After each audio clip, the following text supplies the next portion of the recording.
sommes le 17 août 2017. Le 18, oh putain, merde. Bref, on est en août.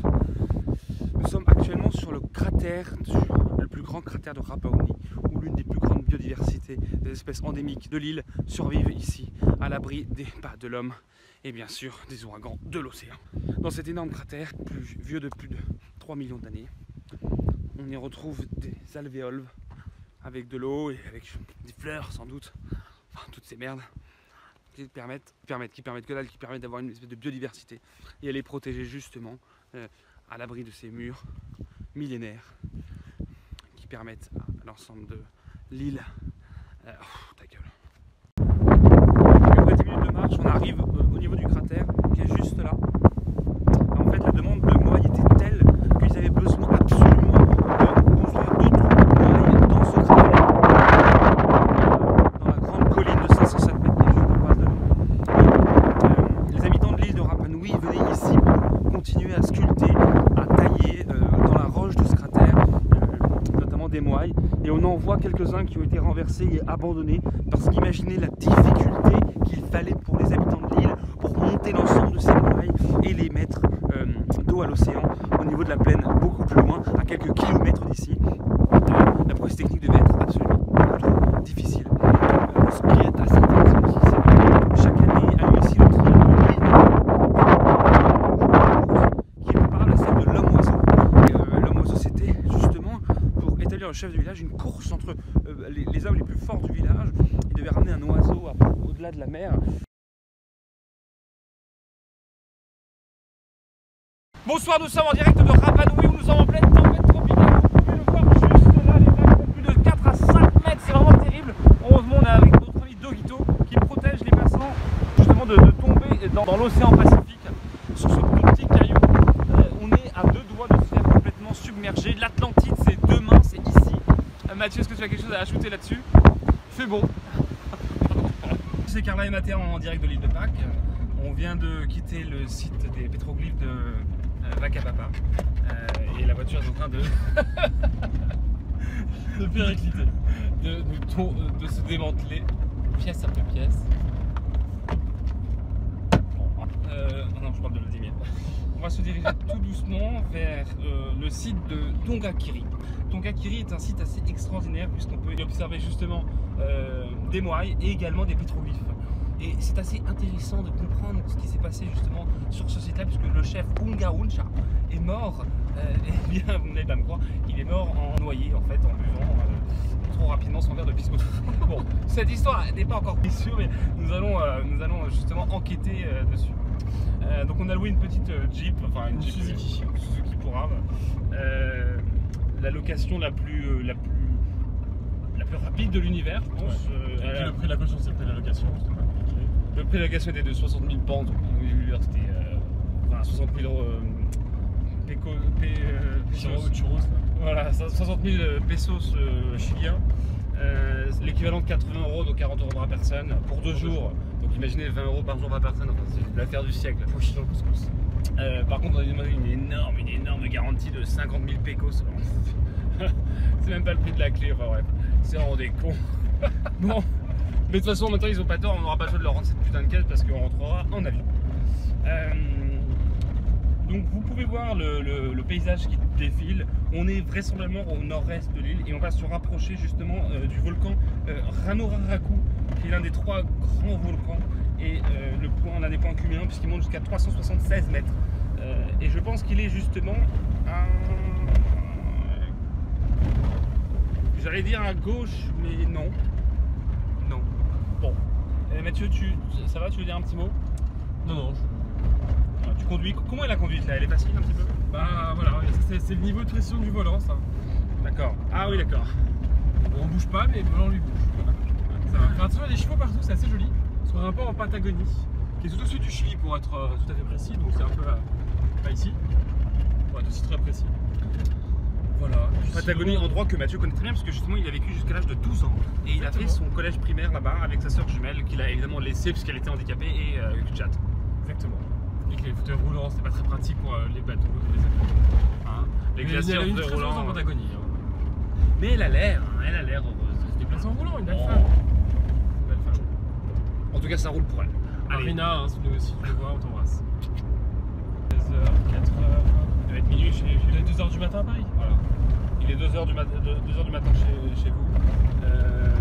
Vous êtes sans doute, on est samedi soir, sans doute à la Modin.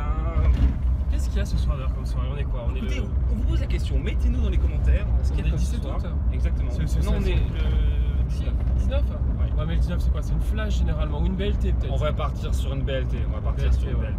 Donc là, j'imagine que les boucles d'oreilles sont bien vissées, les talons sont bien serrés. Les colliers en perles sont bien mis. Voilà. Ça le colis. Ce de Maxime, ça déjà. Ça tape déjà dans les toilettes. Ah Vicky, ne le fais pas, on vient de te voir. Bon, on voulait vous parler cette fois-ci des chevaux. Les chevaux sur l'île de Pâques sont extrêmement nombreux, puisqu'ils sont au nombre de 3000. Ce qui est assez important, justement. 3008. Cette population 3008, Mathia, on a recensé 8 de plus. On arrive sur une plage qui est assez belle, mais on va revenir très rapidement sur les chevaux. Ils ont été importés par un missionnaire catholique à la fin du 15e siècle, en fait, à la fin du 19e siècle, pardon.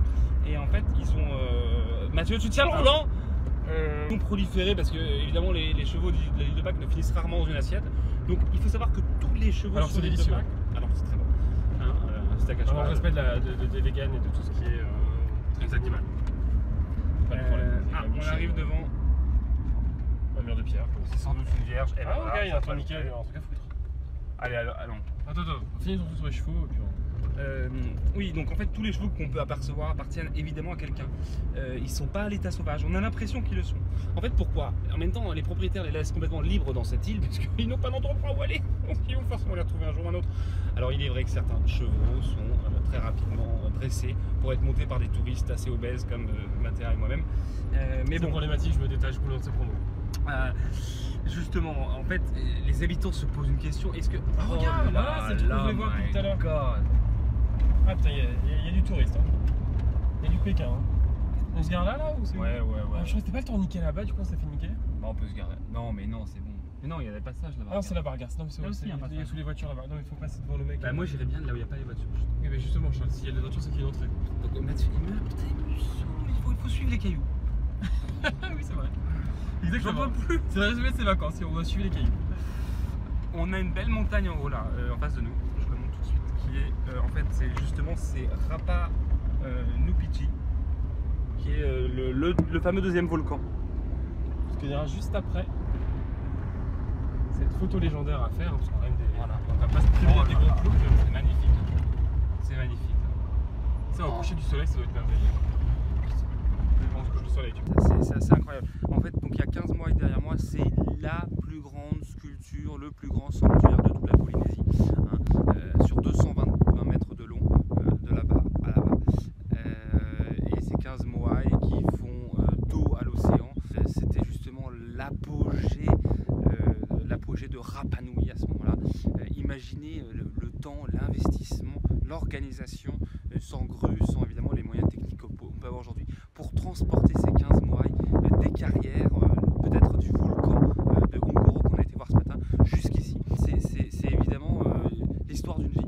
C'est l'histoire d'une plateforme qui a été restaurée entre 92 et 96 par une équipe de l'université du Chili, justement l'archéologue chilien Claudio Cristino, qui s'est occupé de restaurer. En fait, il faut savoir qu'il y a eu un tsunami en 1950 d'une amplitude de 9,5 sur l'échelle de Richter, qui a complètement ravagé l'ensemble des moaïs et qui sont tombés petit à petit. Et donc l'architecte chilien Claudio Cristino a eu l'ambition et l'envie de réinstaller l'ensemble de ces moaïs.